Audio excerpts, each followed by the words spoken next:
গত কয়েকদিনের টানা ভারী বৃষ্টি ও পাহাড়ি ঢলে চট্টগ্রামের বিস্তীর্ণ এলাকা পানির নিচে তলিয়ে গেছে। পানিবন্দী হয়ে পড়েছেন কমপক্ষে 10 লাখ মানুষ।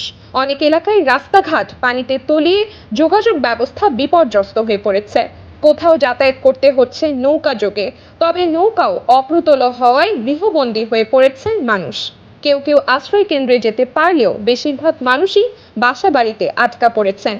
খাদ্য ও বিশুদ্ধ পানির সংকটে মানবেতর জীবনযাপন করছেন তারা। জেলার প্রায় সবকটি উপজেলা এখনো কম বেশি বন্যা কবলিত। এর মধ্যে বাঁশখালী, সাতকানিয়া, লোহাগাড়া, চন্দনাইশ, হাটহাজারী ও ফটিকছড়ি উপজেলার বন্যা পরিস্থিতি ভয়াবহ আকার ধারণ করেছে। সবচেয়ে ভয়াবহ পরিস্থিতি সাতকানিয়া উপজেলায়। এখানকার অনেক এলাকার সড়কে হাঁটু থেকে বুক সমান পানি। বেশিরভাগ বাড়ির নিচতলা পানিতে ডুবে গেছে।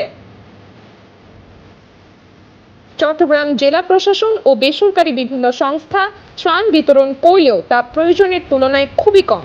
যাতায়াতের ব্যবস্থা না থাকায় প্রত্যন্ত এলাকায় ত্রাণ পৌঁছানো যাচ্ছে না।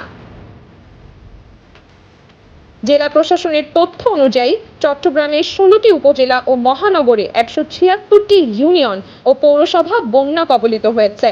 বর্তমানে 1,88,648টি পরিবার পানিবন্দী এবং ক্ষতিগ্রস্ত মানুষের সংখ্যা দাঁড়িয়েছে 7,54,590।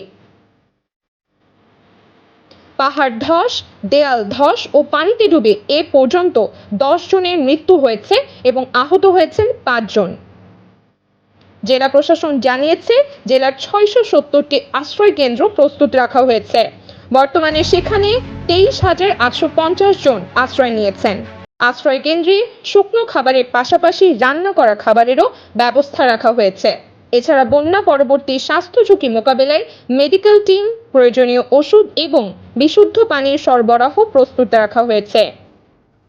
এদিকে বন্যা কবলিত সাতকানিয়া, বোয়ালখালী, হাটহাজারী ও ফটিকছড়ি সহ কয়েকটি উপজেলায় বাংলাদেশ সেনাবাহিনী স্থানীয় প্রশাসনের সঙ্গে উদ্ধার কাজে অংশ নিচ্ছে।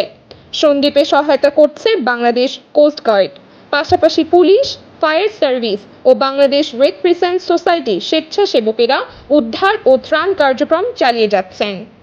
আয়েশা নিঝুম, নিউজ ডেস্ক, দেশ বাংলা।